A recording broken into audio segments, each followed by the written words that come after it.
여러분 안녕하십니까? 김용곤 소장과 이천청소학원이 함께하는 대입찬탈 대학정복 유튜브 방송입니다. 오늘은 개국 첫 방송으로 대한민국 최고의 입시 전문가들이 함께해서 변화된 대학 입시의 핵심 포인트와 성공 전략에 대해 하나씩 짚어보고 있습니다. 현 시대 공교육의 으뜸으로 손꼽는 신동원 한국진학진로정보원 이사님을 모셨습니다. 또 한 분은 오랜 기간 사교육의 현장에서 수험생들을 지도해 오신 김형문 이천청솔 기숙학원 원장님이십니다. 방송 보시면서 구독자가 아니신 분은 붉은색 시청 버튼을 꾹 눌러주십시오. 좋은 방송으로 보답하겠습니다. 어서 들어오십시오. 안녕하십니까? 네, 반갑습니다. 이번 시간에는 70%에서 50%로 대폭 축소된 EBS 연계율에 대해 짚어보도록 하겠습니다. 그동안의 수능에선 70% 이상이 상당한 수준에서 EBS 문제들이 연계된 출제가 이루어졌고 학생들 간에는 EBS 교재만 훑어도 3분의 2는 맞추고 간다는 말이 성행했습니다. 고등학교에서는 교과서 대신 EBS 교재가 수업의 교재물이 됐고 정규 수업 시간에 EBS 교재를 다루지 않으면 학부모의 집단 항의도 있었던 것으로 압니다. 김영문 원장님과 신동원 이사님께서 그 실상에 대해서 차례로 짚어주시고 이후로 어떤 양상이 벌어질지를 예측해 주셨으면 합니다. 네, 제가 먼저 말씀드릴까요? 네. 네. 자, EBS 교재 문제는 해마다 논란이 끊이지 않습니다. 실제 EBS 교재냐, EBS 강의냐.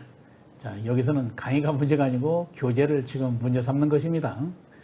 과거에는 70% 이상이 EBS 나온다. 올해는 이제 이것이 20% 줄어가지고 50%가 나온다 했는데 실제 이게 숫자상의 이론이지 공부하는 학생 입장에서 EBS 교재는 말 그대로 교재일 뿐입니다. 해서 학생들하고 같이 대화해보고 또 직접 제가 현장에서 가르쳐봐도 EBS가 20% 줄어들었다는 것에 대해서 학생들이 크게 체감하는 것은 없습니다. 교재는 교재일 뿐이고요. 그러나 역시 EBS 것을 하기 때문에 안 할 수는 없죠. 그래서 1학기 전반기에 수능 특강, 2학기에 수능 완성 이런 식으로 학원에서도 합니다. 그러면 조금 구체적으로 저희 학원에서 하는 것을 말씀을 드리면 자 우선 국어 말씀드리면요. 자 국어를 좀 세분화시키면 우선 독서와 문학 있죠. 자 독서부터 말씀을 드리면 독서는 EBS 교재는 저희 학원에서는 완전히 부교재로 사용합니다.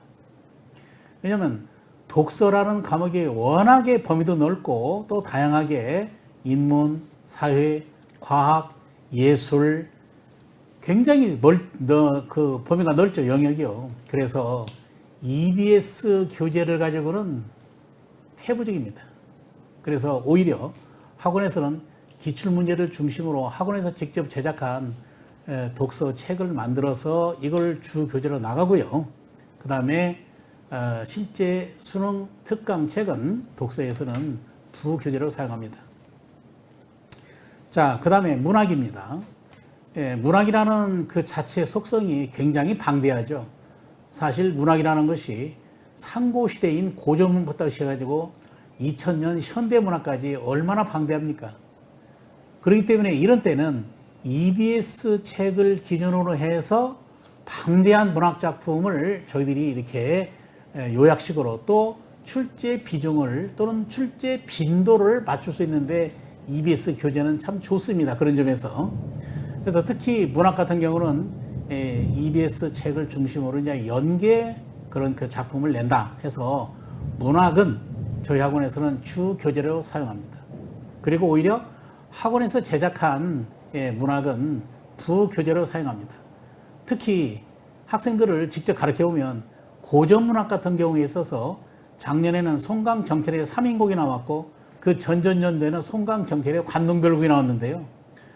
학생들이 영어보다 더 어렵다 그러는 고전이요. 그렇기 때문에 저희 학원에서는 EBS 수능 완성으로 고전을 나갑니다만 따로 이 작품 하나하나를 일일이 옆에서 해석과 감상을 할 수 있도록 이렇게 학원에서 그런 자체 교재를 만들어 가지고 고전 문학은 그렇게 하고 있습니다. 역시 현대 문학도요. 그래서 문학만은 EBS 것이 주 교재가 된다는 것이고요.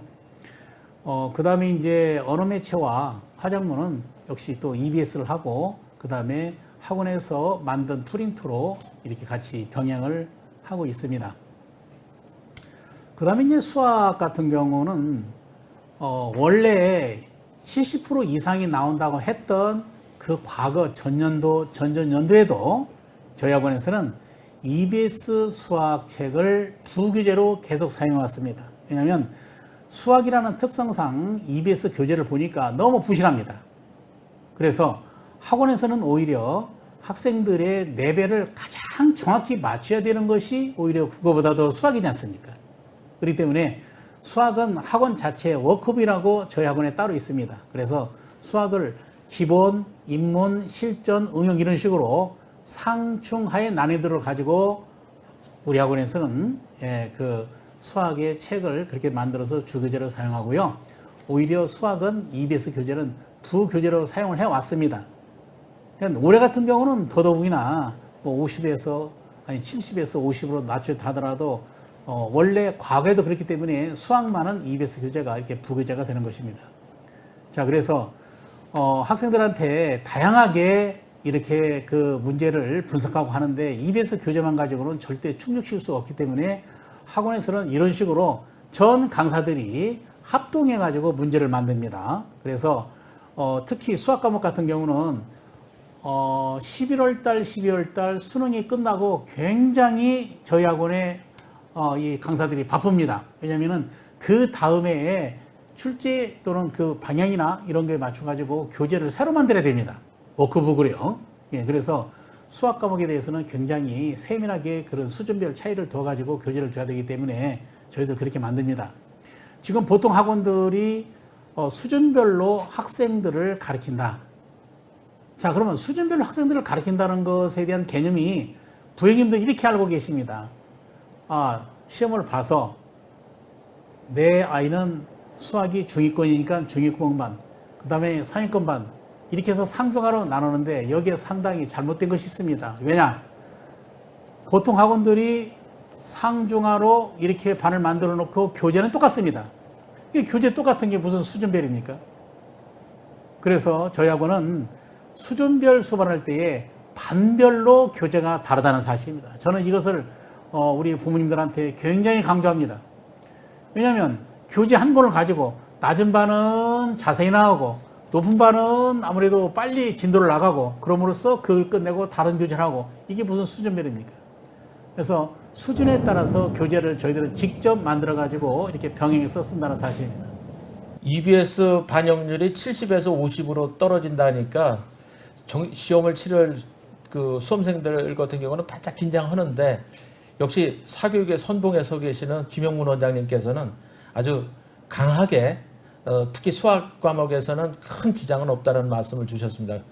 지금 밖에서는 이제 비가 내리고 금방 이제 천둥까지 쳤는데 아마 이 교육 현장에서 의지가 나타난 것이 아닌가 봅니다.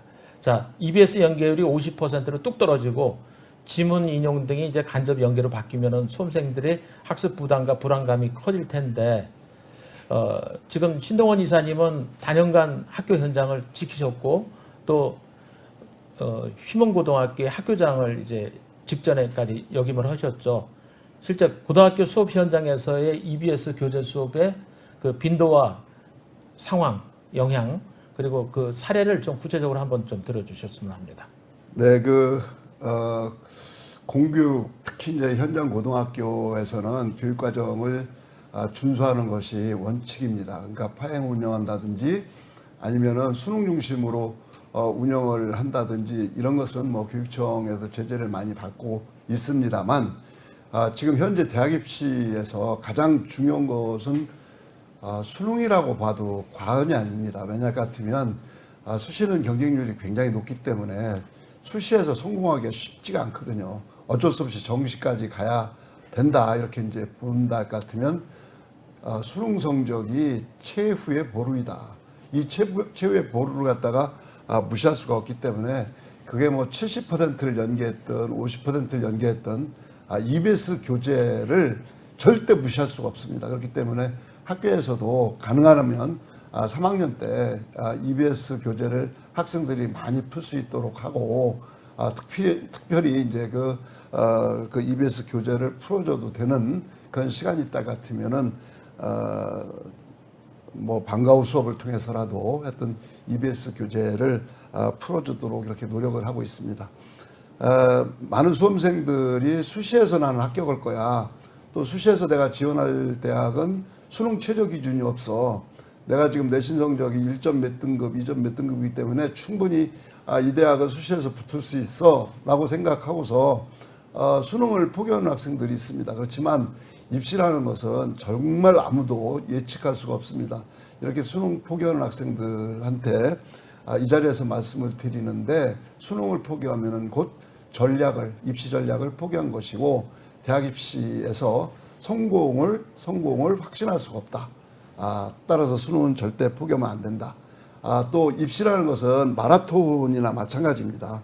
처음부터 끝까지 완주를 해서 마지막에 합격 소식을 들어야, 즉 마라톤에서 최종 관문을 갖다가 통과를 해야만이 끝나듯이 합격 소식, 대학 입시 현장에서는 합격과 불합격이라는 두 단어밖에 존재하지 않는다 이렇게 얘기하잖아요. 합격이라는 소식을 들을 때까지 수능을 놔서는 안 된다, 최선을 다해야 된다, 이런 말씀을 드리겠고요. 제가 주로 이제 탐구 과목, 제가 과학 과목을 가르치는 선생이었기 때문에 김영문 원장님께서 국어, 영어, 수학은 대략적으로 말씀을 하셨고, 탐구 과목에 대해서 이제 말씀을 하신다면은 일단 어떤 과목을 선택해야 유리한지, 이거는 정말 나중에 채점이 다 끝나서 표준 편차가 나오고 평균이 나오고 내 점수를 몇 점 맞았는지를 알아야 표준 점수, 나의 표준 점수라든지 등급이 나오는 거고 백분위가 나오는 거거든요. 그러니까 어떤 과목이 유리하다라고 판단할 수는 없습니다. 다만 내가 다른 과목에 비해서 훨씬 노력을 적게 했는데도 불구하고 좋은 점수를 받는 과목, 그 과목을 선택하는 것이 정답이다. 가장 쉬운 과목을, 내가 다른 친구들은 어려워하는데 나는 아주 쉬운 과목, 최고로 쉬운 과목, 이것을 선택하는 것이, 또 짧은 시간에 그 전 범위를 갖다가 공부할 수 있는 과목, 또 EBS라든지 모의고사 기출문제 등을 풀어봤을 때 어려운 문제도 잘 풀 수 있는 과목을 선택하는 것이 선택 과목의 선택 전략이다. 이렇게 볼 수가 있는 거죠. 보통 이제 수능 특강이나 수능 완성을 보면은 탐구 과목은 한 과목당 문제 유형이 대략 한 250문제 정도 됩니다. 책이 이제 특강과 완성 두 과목이니까 500문제죠. 한 과목에. 그 두 개 과목이라면은 뭐 대략 한 1000문제 정도 되는 거 아니겠습니다. 이 1000문제를 보통 우리가 이제 한 과목당, 한 문제당 2분이면 풀 수가 있기 때문에, 2분이면 풀 수 있기 때문에 대략 2000분 정도면은 2000분, 시간으로 따지면은 뭐 대략 몇 시간이나 될까요? 한 33시간? 이런 정도가 되면은 특강과 완성을 갖다가 전 문제를 풀 수가 있습니다. 이 얘기는 무슨 얘기냐면은 33시간이면은 네 과목, 특강과 완성 네 과목을 다 풀 수가 있고, 그래서 이제 한 2주일 정도에 하루에 3시간씩만 공부한다 하더라도 특강과 완성을 풀 수 있으니까 고3 때 또는 재수 중에 이 두 과목을 갖다가 3번 내지 4번 정도를 돌려서 푸는 것이 중요하다. 왜 이런 말씀을 드리냐면은 이 과학탐구가 20문제인데 또 사회탐구도 20문제인데 이걸 30분 동안 풀어야 돼요. 보통 보면은 킬러 문제가 3문제고 한 17문제 정도가 이제 기본 문제인데, 기본 문제를 최대한 빠른 속도로 1분당 한 문제씩 풀고 나머지 킬러 문제를 가지고서 이제 실험을 해야 되거든요. 그래서 킬러 문제 중에서 한 문제 틀리면은 1등급을 방어할 수 있고, 두 문제 틀리면은 2등급을 방어할 수 있고, 세 문제 정도 틀렸다 이러면은 뭐 3등급이 되는 과목도 있습니다. 그렇기 때문에 계속적으로 반복적으로 공부하면서 30분 동안 20문제를 푸는 연습을 확실히 하고서 수능 시험을 봐야 된다. 이렇게 해서 탐구 과목, 특히 이제 과학 탐구 같은 경우는 30% 이상 반영하는 대학이 많습니다. 이 얘기는 무슨 얘기냐면은 국어나 영어보다 과탐 두 과목의 반영 비율이 훨씬 높다, 이런 것을 연세대학이 그렇습니다. 그렇기 때문에 여러분들이 그 과학탐구나 사회탐구 이것을 특별히 좀 신경을 써서 EBS 중심으로 준비를 마지막까지 해줬으면 좋겠다라고 강조를 드리고 말씀을 드립니다. 예, 전국의 수험생과 학부모 여러분, 오늘 이 시간 저희와 함께하고 계신데 많이 도움이 됐으면 좋겠습니다. 도움이 되셨습니까? 자, 지금까지 한국진학진로정보원 신동원 이사님, 김용문 이천총설 기숙학원 원장님과 함께했습니다. 진행의 김용근 입시전략연구소 소장이었습니다. 감사합니다. 감사합니다.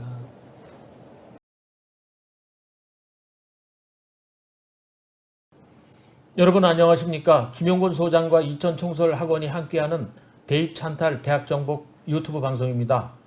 오늘은 개국 첫 방송으로 대한민국 최고의 입시 전문가들이 함께해서 변화된 대학 입시의 핵심 포인트와 성공 전략에 대해 짚어보고 있습니다. 현 시대 공교육이 으뜸으로 손꼽는 신동원 한국진학진로정보원 이사님을 모셨습니다. 또 한 분은 오랜 기간 사교육의 현장에서 수험생들을 지도해오신 김용문 이천총설학원 원장님이십니다.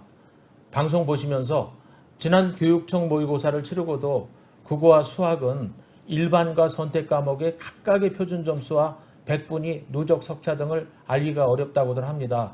이유가 어디에 있는지, 그 해결점은 무엇이고 6월 평가원 모의평가 시험에서는 이런 문제들이 속 시원히 해소되고 밝혀질 수 있는지 신동원 이사님께서 속 시원히 짚어주시죠. 네, 지금 국어 선택 과목에서도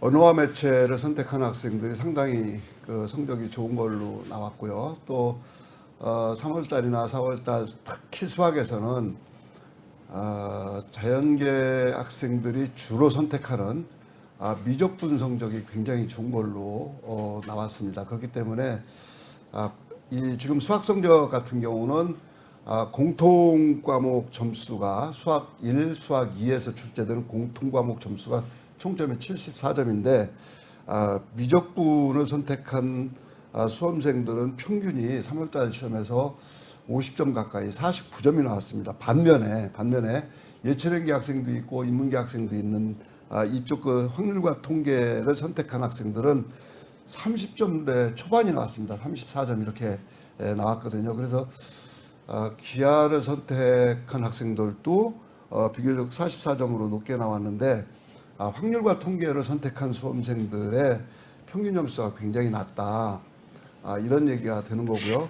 그래서 이 선택한 학생들 간의 평균 점수를 보면은 실력 차가 굉장히 많이 나거든요. 그리고 또 확률과 통계나 미적분이나 또 기하에서 난이도가 똑같이 출제가 될 수가 없습니다. 이렇게 난이도가 똑같이 출제가 될 수 없기 때문에 좀 어렵게 출제된 과목에서는 굉장히 큰 피해를 보게 되고 쉽게 출제된 과목에서는 또 득을 보게 되거든요. 이런 점을 교육과정 평가원에서는 보정하는 방식을 이번부터 쓰게 됐습니다. 그래서 예를 들어서 공통 과목에서 평균 점수가 아주 낮은 그 과목을 선택한 수험생들은 표준 점수에서 손해를 보게 되고요. 또 공통 과목에서 평균 점수가 아주 높게 나온 수험생들한테는 이 선택 과목 점수에다가 플러스 알파 점수를 주기 때문에 약간 이득을 보게 됩니다. 그래서 언어 영역부터 한번 본다 같으면은 똑같이 100점을 맞았을 때 화법과 작문을 선택한 수험생들은 100분위가 100이 나왔고 표준 점수가 139점이 나왔어요. 그리고 언어와 매체를 선택한 학생들은 이게 좀 어려운 과목이죠. 우수한 학생들이 많이 선택했다고 그랬죠. 원점수 100점, 만점을 맞았을 때 표준 점수는 142점, 3점이 높았던 거죠. 100분위는 100이 나왔고요. 이렇게 이제 그 밑에 1등급에서도 점수 차이가 납니다. 92점이 1등급 하한선이 됐고 언어와 매체를 선택한 학생들은 89점이 됐습니다. 화법과 작문을 선택한 2등급 학생 마지막 점수는 85점이었고 여기서도 3점 차이가 나네요. 82점, 언어와 매체를 선택한 학생들은 82점을 맞으면은 124점으로서 이 2등급을 받았다 이렇게 볼 수가 있습니다. 수학을 한번 또 보도록 하겠습니다. 3월달 모의고사에서 어떤 결과가 나왔느냐? 확률과 통계를 선택해서 만점을 받은 수험생, 그러니까 공통과목도 다 맞고, 74점 다 맞고, 선택과목 확률과 통계도 26점 다 맞아서 100점을 맞은 수험생의 표준 점수는 150점이 나왔고, 또 미적분을 선택한 수험생은 무려 157점이나 확률과 통계를 선택한 학생들보다 7점이나 더 높게 나왔습니다. 그리고 기하를 선택한 수험생들은 이 확률과 통계를 선택한 수험생들보다 2점이 높은 152점이 나왔습니다. 1등급도 그렇고 2등급, 3등급으로 내려가면서 예를 들어서 61점 확률과 통계를 선택했을 때 61점을 받은 수험생들이 표준 점수는 117점이 나와가지고서 3등급을 받았고요. 이거보다 6점이나 낮은 55점을 미적분을 선택한 수험생들은 55점 받은 수험생들이 117점을 받아서 100분위가 77이고 3등급을 받았습니다. 이런 식으로다가 선택 과목에 따라서 유불리가 점수 차이가 확실히 난다. 이것을 그러면 어떻게 극복할 수 있느냐 이렇게 묻는 수험생들이 학부모들이 많은데요. 일단 최상위권 학생이라면은 문과를 지원한다 하더라도 일선 학교에서는 이렇게 지원을 하고 있습니다. 예를 들어서 이 학생이 미적분을 선택하든 아니면은 뭐 기하를 선택하든 확률과 통계를 선택하든 어떤 과목이든지 상당히 잘 볼 수 있다라고 하면은 아무래도 우수한 집단이 속해 있는 미적분을 선택해서 보는 것이 문과 학생이라도 이득이 된다 이렇게 얘기를 하고 있고요. 중위권이라든지 중하위권 학생들은 어떻게 될지 모릅니다. 이 표준 점수를 구하는 공식이 변수가 총 5, 6개 정도 되거든요. 이렇게 굉장히 많은 변수가 작용하기 때문에 실제로 수능을 봐서 채점을 해봐야 점수도 알 수 있고 등급도 알 수 있습니다. 아무도 그전에는 알 수가 없습니다. 내 과목이 내가 어떤 과목을 선택해 유리한지는 진짜 아무도 알 수가 없거든요. 그래서 요 문제는 지금 재수학원에 다니는 수험생들은 학교 상담실장님이나 학원 상담실장님이나 이렇게 한번 상담을 해가지고서 지금 6월 달에 마지막으로 결정을 해야 되겠다는 학생들은 그렇게 상담을 통해 해서 또 제 학생인 경우에는 학교 담임선생님이라든지 진학부장님하고 한번 꼭 상담을 해서 어떤 과목이 유리할지를 결정하는 것이 좋겠고요. 마지막으로 이제 하나 더 말씀을 드린다면은 국어 같은 경우를 보면은 공통 과목에서 독서에서 17문항, 문학에서 17문항 똑같이 출제가 돼서 34문항이 공통 과목점이고요. 그리고 선택 과목은 학부과장문이든 언어나 매체든 11문항이 출제된다. 또 이제 수학도 마찬가지로 수학 1에서 11문항, 수학 2에서 11문항, 22문항, 그리고 확률과 통계라든지 미적분인 선택 과목에서 8문항 26점이다. 이 얘기가 무슨 얘기냐 같으면 진짜 큰 점수는 공통 과목이다. 공통 과목을 잘 봤을 때 좋은 표준 점수를 받을 수 있다. 이것은 뭐 누구나 알 수 있는 법칙입니다. 그렇기 때문에 어떤 과목을 선택하느냐 보다는 공통 과목 76점, 수학에서는 또 국어에서는 74점이 선택되는 공통 과목을 착실히 공부하는 것이 수능에서 가장 중요한 전략이다. 이렇게 말씀을 드릴 수가 있겠습니다.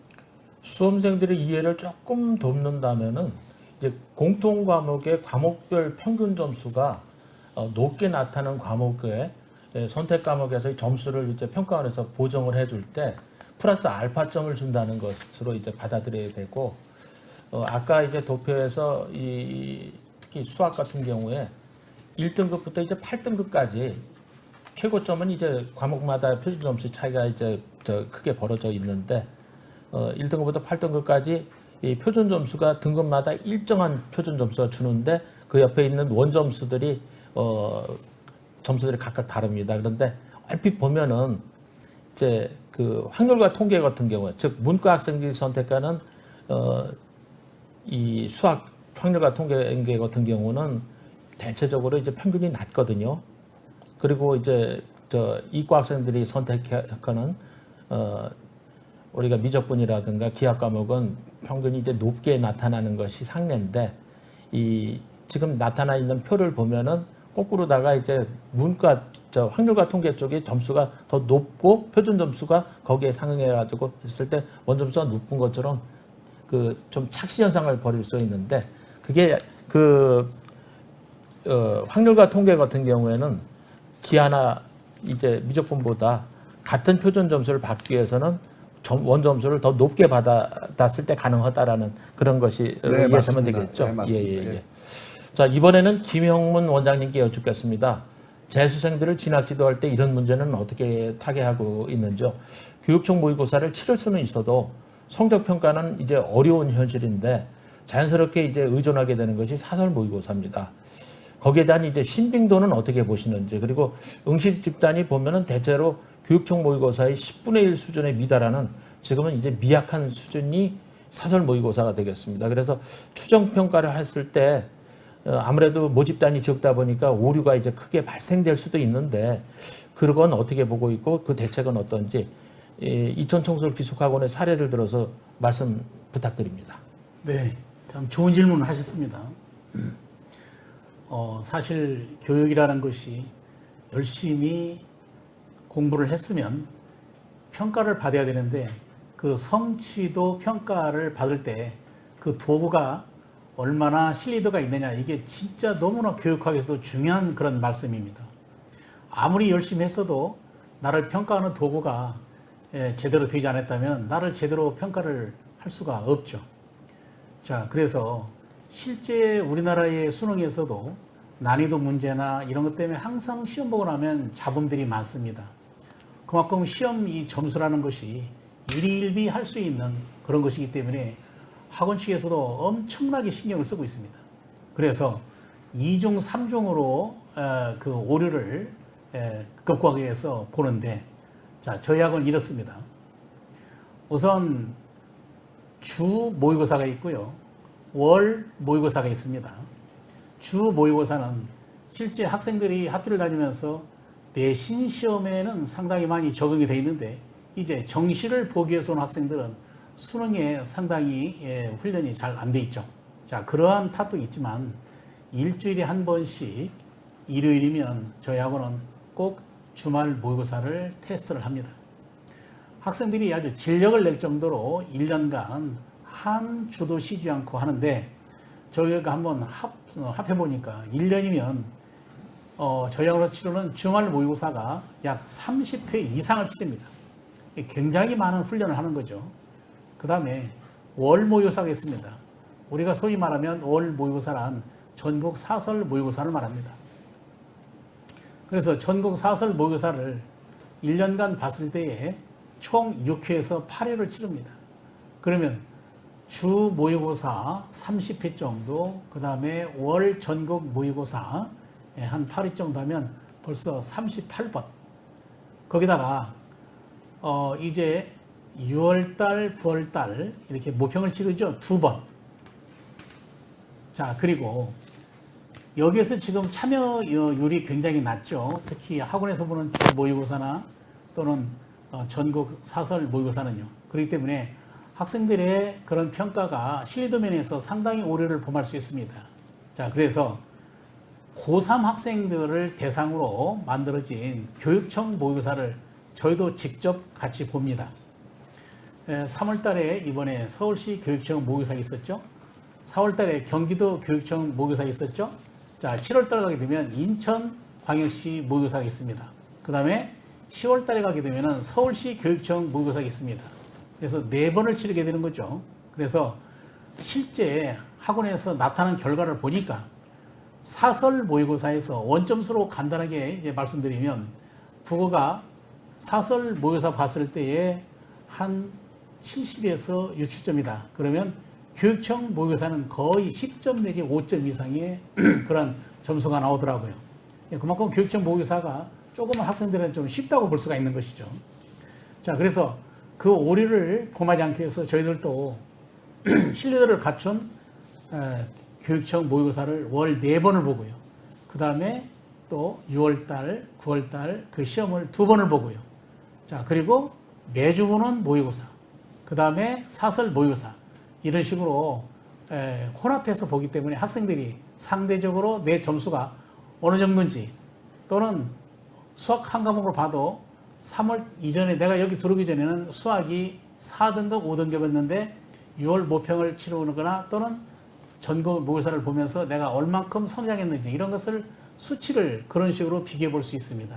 그래서 학생들이 상대적평 가는 데 있어서 저희 학원에서는 이런 모의고사를 병행해서 이렇게 보고 있습니다. 예, 그래서 학생들이 거의 이 정도면요, 자기 점수가 어떤 급관에 있는지 또 얼마나 성장했는지 이것을 알 수가 있습니다. 또한 이것으로서 저희들이 또 진학지도를 하고 있습니다. 교육 현장에서는 그 바뀌는 이번 그 시험 방식을 두고 과목을 어떻게 선택하느냐에 따라서 유불리가 확대되는 거 아니냐, 이런 우려가 아주 높습니다. 물론 평가원에서는 국어 수학에서 최종 점수 산출할 때 선택 과목별로 보장을 하겠다고 밝히고는 있습니다. 또 앞서도 이제 신이사님께서 여기에 대한 상세한 말씀 주셨는데, 근데 이렇게 했을 때 그걸로 충분할지, 그리고 수험생 입장에서는 자기가 치른 원점수만으로 정확한 산출이 어려워서 결국 수능을 치르고도 시험 성적이 최종적으로 다 발표될 때까지 그 한 달 정도의 기간에는 깜깜이로 진학 준비를 할 수밖에 없지 않을까 합니다. 특히 수능을 치르고 나서 이 수시에 응시를 할 거냐, 아니면 정시를 갈 거냐, 또 정시를 갔을 때 어디에 치를 수 있을 거냐, 이 시험을 놓고선 이제 평가를 하게 되는데 예전과 다른 상황들이 나타날 것 같은데, 신홍원 이사님 어떻게 보십니까? 네, 올해는 선택형 수능을 처음으로 치르기 때문에, 물론 뭐 과학이라든지 제2외 국어에서 선택을 하거나 예전에 수학 가형, 나형 이렇게 선택하거나 이렇게 됐었는데, 그때만 해도 선택의 폭이 좁기 때문에 그래도 정교하게 배치표를 만들어서 학생들이 대학을 지원한다든지 아니면은 수시에서 대학별 고사를 갖다가 지원하느냐 마느냐를 결정하는데 상당히 유용하게 썼던 것 같습니다. 그런데 올해부터는 워낙 변수가 많고 또 뿐만 아니라 불확실성이 참 많습니다. 예를 들어서 원점수가 같아도 수학 같은 경우는 7점, 국어 같은 경우는 3점까지 이렇게 10점이 벌어지거든요. 예를 들어서 수능이 딱 끝나고 아니면은 모평이 딱 끝나고 그 원점수 점수 가지고서 이렇게 10점씩이나 벌어지는 상황이기 때문에 실제 이제 입시에서는 표준 점수가 활용되고요. 그렇기 때문에 어떤 대학을 지원할지에 대해서는 누구도 예측할 수가 없습니다.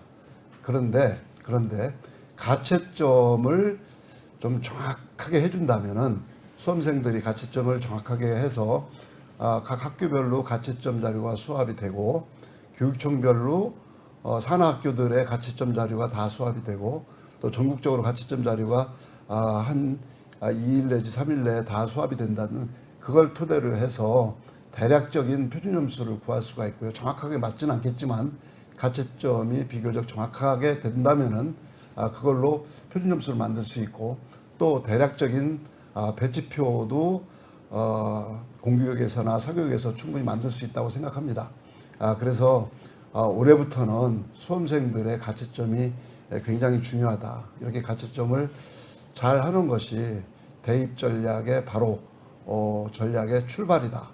이렇게 생각이 되고 있습니다. 그래서 공교육에서는 가채점 자료를 최대한 확보하는 것, 또 입시 전문가들은, 사교육에 있는 입시 전문가든 공교육에 있는 입시 전문가든 이 가채점 자료를 제대로 분석해서 타당성이 높은 임시 배치표, 가배치표를 만드는 일이 올해 입시에서는 굉장히 중요하다, 이렇게 말씀드릴 수 있겠습니다. 네, 결국은 이제 사설 모의고사 기관들, 사설 이제 기관들하고 공교육 기관들하고 같이 힘을 모아야 되는데, 올해는 양쪽에 이제 공교육과 사교육 쪽의 협력과 협치가 상당히 잘 이루어져야만 좋은 입시를 치를 수 있다 볼 수 있겠습니다.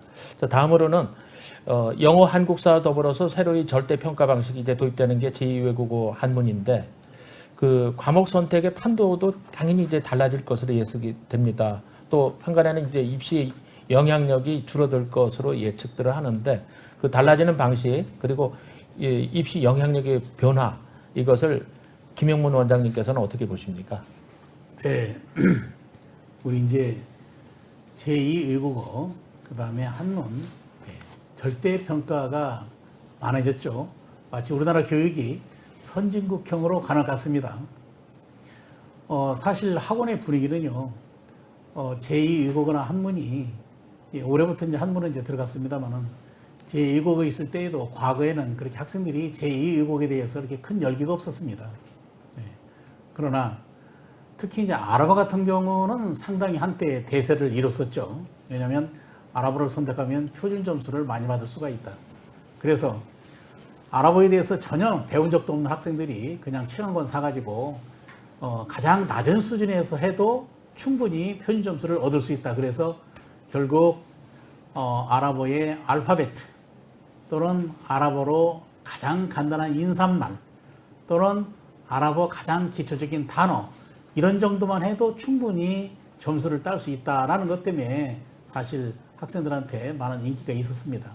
그러나 올해 저희 학원의 분위기도 제2외국에 대해서는 별로 큰 관심이 없습니다. 왜냐하면 우선 절대평가로 다 바꿨기 때문에 내가 더 많은 점수를 받고 싶어도 받을 수가 없고 그리고 사실 사탐 두 과목을 우리가 봐야 되고 또 가탐 두 과목을 봐야 되고 자 이런 식으로 탐구 두 과목인데 과거에는 이제 이 외국어를 선택하게 되면 탐구 한 과목으로 대치를 해줬습니다. 대체를. 그런데 이제는 그런 것이 거의 없어졌죠.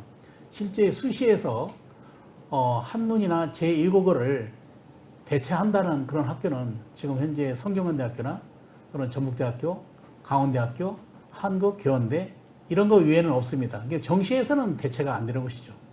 그래서 결국 지금 학원의 분위기도 제2외국어에 대해서는 별로 학생들이 큰 관심이 없습니다. 또한 평가 방법도 한국사 같은 경우는 이제 급간이 10점씩 해서 등급과 등급 간의 급간이 10등급인데 우선 제2외국어는 급간이 5등급이죠. 45점에서 50점까지가 1등급, 40에서 45까지가 2등급.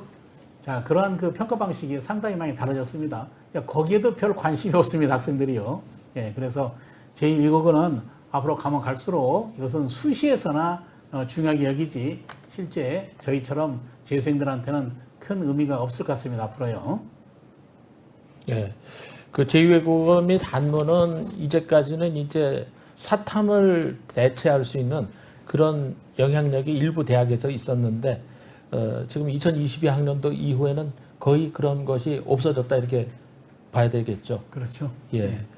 자, 지금까지 한국진학진로정보원 신동원 이사님, 김용문 이천청소학원 원장님과 함께했습니다. 진행해 김용근 입시전략연구소 소장이었습니다. 감사합니다. 감사합니다. 여러분 안녕하십니까? 대한민국 최고의 입시 전문가들이 함께해서 변화된 대학 입시의 핵심 포인트와 성공 전략에 대해 짚어보도록 하겠습니다. 현 시대 공교육의 으뜸으로 손꼽는 신동원 한국진학진로정보원 이사님을 모셨습니다. 또 한 분은 오랜 기간 사교육 현장에서 수험생들을 지도해 오신 김영문 이천청소학원 원장님이십니다. 어서 들어오십시오. 반갑습니다. 안녕하세요. 네, 반갑습니다. 고3 수험생들이 맞이한 2022학년도 대학 입시는 수능과 학생부 등 이제까지와는 상당히 다른 각도에서 치러질 예정입니다. 인문계나 자연계로 구분됐던 이제까지와는 달리 계열의 구분이 없어졌고 수험생들이 과목을 선택하는 폭 또한 크게 넓어졌습니다. 구체적으로 무엇이 달라졌고 학생들은 어떻게 대처하면 좋을지 우선 수학능력 시험에 대해 신동원 이사님께서 짚어주시죠. 네, 지금 재수생들 또 고3 재학생들은 2015 개정교육과정으로 고등학교를 마친 학생들이거나 지금 현재 공부하고 있는 학생들입니다. 수학능력 시험도 2015 개정교육과정에 맞춰서 올해부터 변하게 되는데 2015 개정교육과정의 특징은 뭐냐면은 바로 가장 중요한 것이 문이과를 철폐한 것이다. 또 하나는 학생들의 역량이라든지 진로라든지 또 능력이라든지 수험생들의 특징에 따라서 과목을 선택할 수 있는 수능으로 바뀌었다는 것이 가장 큰 특징이라고 볼 수가 있습니다. 그래서 국어 같은 경우는 2학년 때 배우는 독서하고 문학을 공통 과목으로 하고 화법과 작문이라든지 언어와 매체 중에서 하나를 선택하도록 돼 있고요.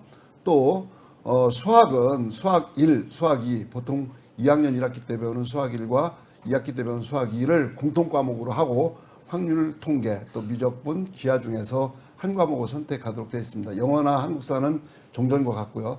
탐구도 사에서 9과목, 과학에서 8과목, 가운데 벽 없이 2과목만 선택하도록 되어 있고요.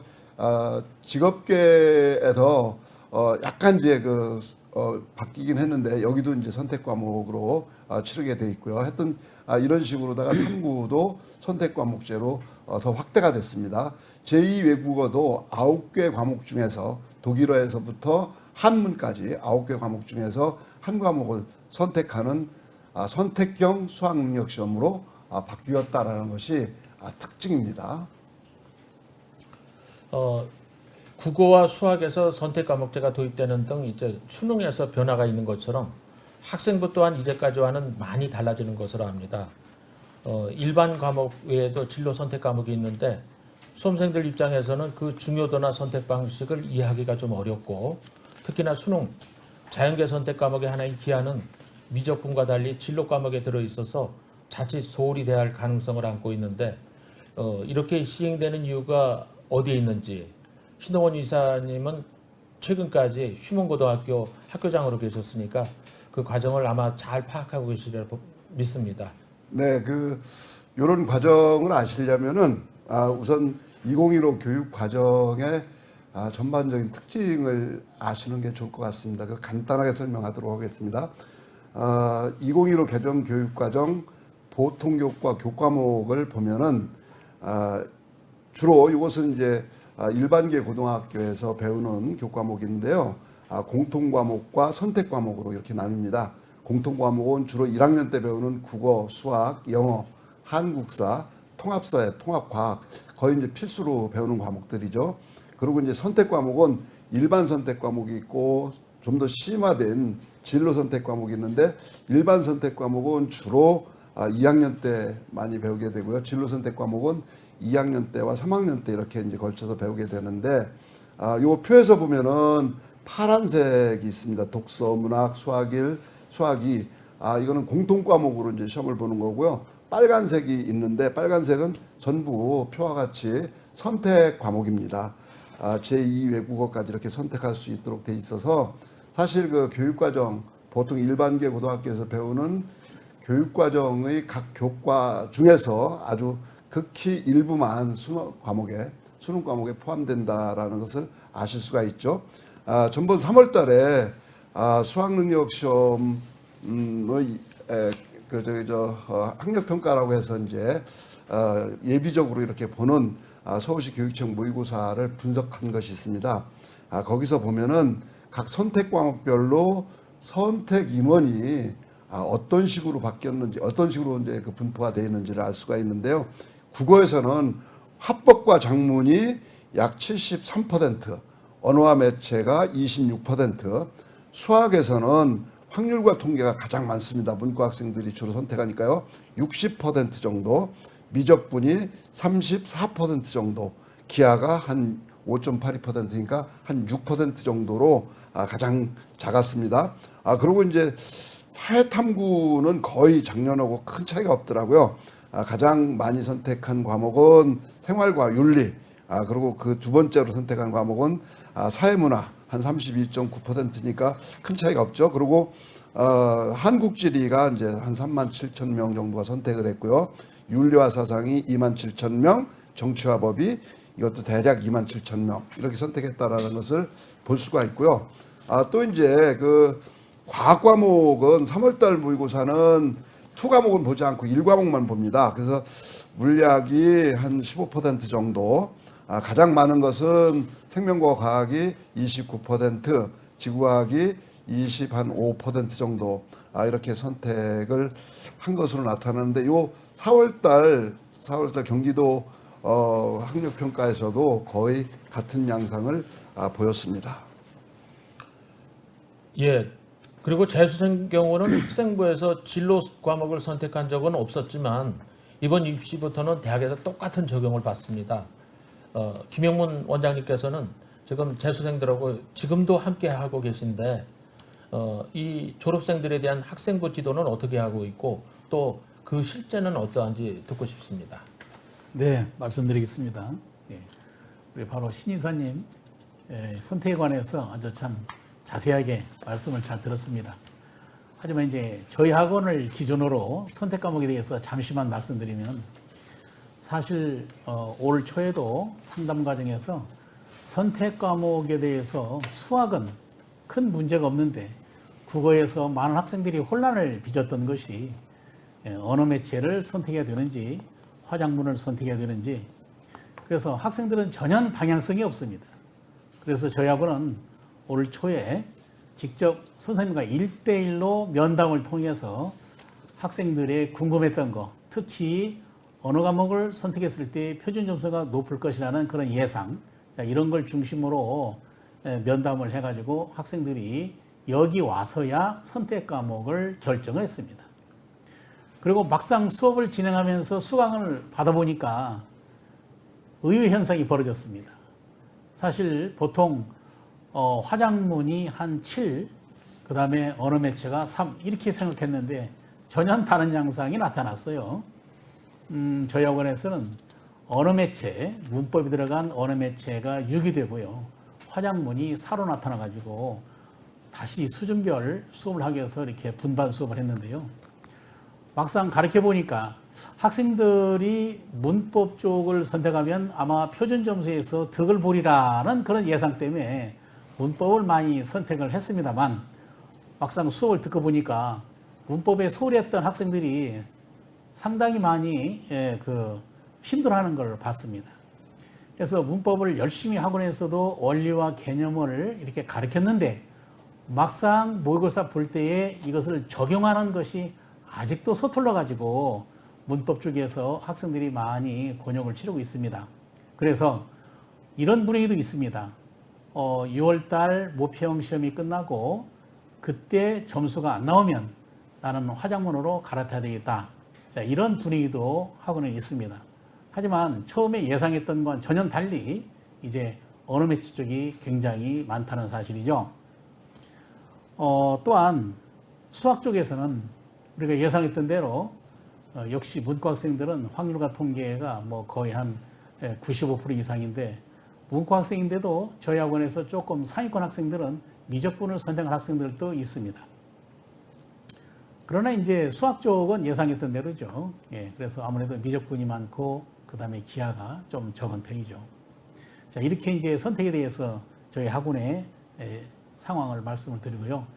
그 다음에 이 학생부 수시를 대비한 학생부 지도는 저희 학원은 이렇게 하고 있습니다.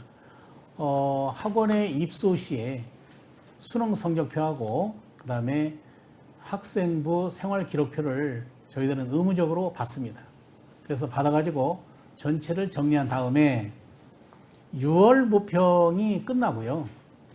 일단 1차 진로 상담을 하면서 수시 대비 상담을 저희들이 해주고 있습니다.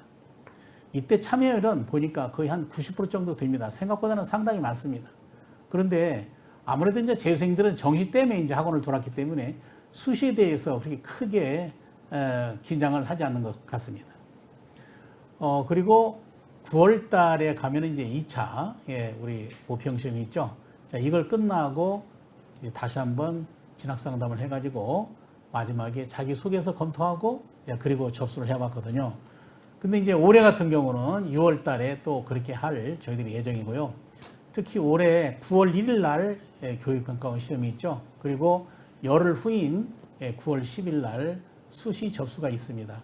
그 열흘 사이에 가채점을 통해 가지고 다시 진로 상담을 해서 학생부 수시 대비를 하기 위해서 그런 식으로 다 저희들은 예정이 돼 있습니다.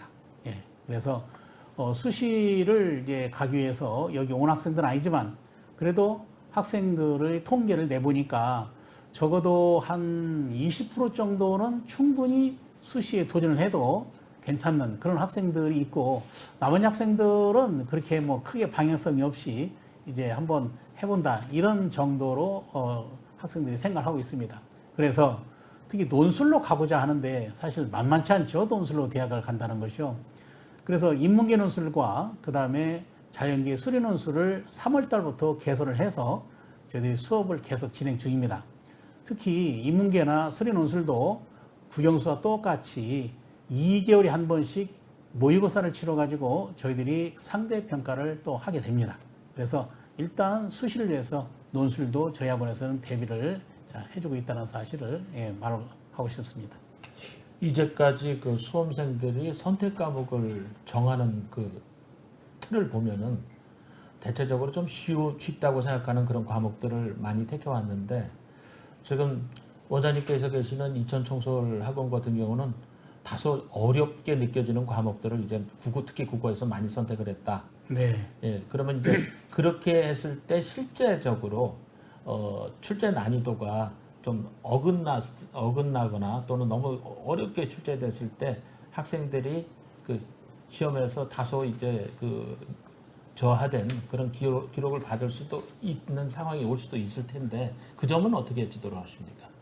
네. 그런데 이제 그것에 대해서는 저희들은 결론을 먼저 말씀드리면 특히 국어에서 어느 매체를 선택하냐, 화작문을 선택하냐. 그래서 일단 이렇게 저희들은 학생들한테 이야기를 합니다. 우선 내가 좋아하는 것, 그 다음에 내가 자신 있는 것. 일단 언매나 화작문이 결국은 정해지는 것은 바로 독서와 문학이라는 공통 과목에 의해서 일단 정해지는 것이지 원점수로 정해지는 것이 아니기 때문에 실제 올해 같은 경우에 언매가 유리하냐 화작문이 유리하냐는 저희들이 알 수가 없을 것입니다. 그래서 예를 들어서 언어 매체를 선택했는데 점수가 20점밖에 안 나왔다. 그렇기 때문에 내가 화작문을 선택하는 것이 훨씬 좋겠다. 이것도 저희들로서는 예상할 수 없을 것 같습니다. 사실 표준 점수를 하기 때문에 언어 매체 20점하고 그 다음에 화작문 20점하고 똑같을 수가 절대 없을 겁니다. 예. 현재 나타난 것은 아무래도 이제 언어 매체 선택한 학생들이 표준 점수에서 우리 교육청 모의고사 보게 되면 그 3점 가량을 이렇게 덕을 보게 돼 있습니다. 과연 이것이 나중에 가서 수능 때 이것이 적용이 될지. 예. 그래서 일단 학생들한테는 자신 있는 거, 하고 싶은 거 이쪽을 저희들이 권하고 있습니다. 네. 그리고 이제 2022학년도에 수험생들이 수능 시험에서 선택 과목을 결정하는 그런 경향을 보면은 국어와 수학의 경우에 일정한 룰이 작용하는 걸 보게 됩니다. 국어의 경우는 이제 화법과 작문 선택이 언어와 매체 과목 선택을 압도하고 있고, 수학의 경우는 계열에 따라서 인문계는 확률과 통계를, 자연계열은 기하 과목보다는 미적분 과목을 주로 선택하고 있음을 알게 됩니다.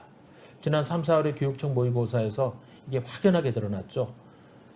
반면에 대학들은 그 위상과 위치에 따라서 수능 시험 선택 과목을 지정한 것으로 압니다만 어떤 차이가 있는지 그건 신동원 이사님께서 설명해 주시죠. 네, 그 2015 개정 교육 과정이 사실은 문익과 벽을 허무는 그런 그 교육 과정입니다. 그리고 또 우리 2022 수능은 선택 중심 이렇게 수능인데도 불구하고 상위권 대학이라든지 의예과나 약학과 같은 인기학과에서 선택 과목을 지정하고 이렇게 나섰습니다. 이거에 대해서 전문가 중에서는 교육과정을 무시했다 이렇게 말씀하시는 의견도 있으나 아무래도 심화된 미적분이라든지 기하 공부를 한 학생들이 대학에 들어오는 것이 대학 공부를 잘할 수 있다 싶어가지고서 자연계열을 중심으로다가 지정한 것 같습니다.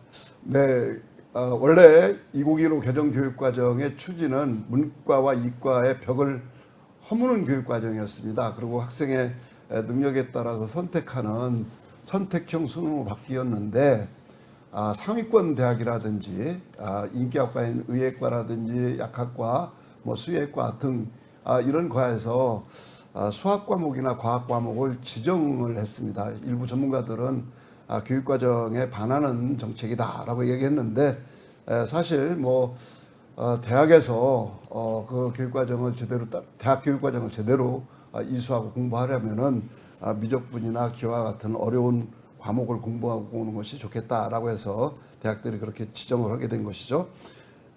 인문계나 사회계열은 국어라든지 수학이라든지 탐구에서 과목을 정하지 않았습니다. 예를 들어서 화법과 작문, 언어와 매체 중에서 아무거나 하나 선택해도 좋고, 확률 통계, 미적분, 기하 중에서 아무거나 하나 선택해도 좋고, 또 탐구도 사회든 과학이든 구분 없이 선택하라 이렇게 해서 인문사회 계열에서는 특별히 지정한 것이 없습니다. 그런데 자연 계열에서 국어는 또 지정을 하지 않았어요. 거의 모든 대학들이 서울대학이라든지 중위권 대학인 뭐 계명대나 경희대 이런 데서 지정하지 않았는데, 자연 계열에서 수학을 보면은 확률 통계를 선택해도 좋다. 세 과목 중에서 하나 중에서 아무거나 선택해도 좋다 하는 대학들은 중위권이나 중하위권 대학에서 자연 계열도 좋다. 확률 통계 선택해서 시험 본 학생들 지원할 수 있다 이렇게 열어놨는데, 조금 상위권 대학, 경희대학이라든지 부산대, 서강대, 서울대, 뭐 서울과학기술대학교, 세종대, 뭐 연세대, 이화여대 이런 대학들은 자연 계열에 지원을 할 경우 무조건 미적분이나 기하 중에서 하나를 선택해야 지원할 수 있다. 이렇게 문을 딱 닫아놨습니다. 또 뿐만 아니라 이제 탐구 과목에서도 자연 계열인 경우에는 과학을 갖다가 반드시 두 개를 선택하라. 특히 서울대학 같은 경우는 서로 다른 과목에 투 과목을 두 개 선택하든지 아니면은 다른 과목에 한 과목, 투 한 과목을 선택하든지 이런 식으로다가 지정을 해놓았습니다. 뿐만 아니라 사회과학 계열 구분 없이 이렇게 반영하는 대학도 경기대라든지 강남대 이렇게 중위권 대학이나 중하위권 대학에서는 열어놓고 있습니다. 수능과 학생부의 변화도 있지만은 특히 대학들이 그 위상에 따라서 이렇게 차이를 두는 것을 우리가 잘 볼 수가 있겠습니다. 자, 지금까지 한국진학진로정보원 신동원 이사님, 김용문 이천청소학원 원장님과 함께했습니다. 진행의 김용근 입시전략연구소 소장이었습니다. 감사합니다.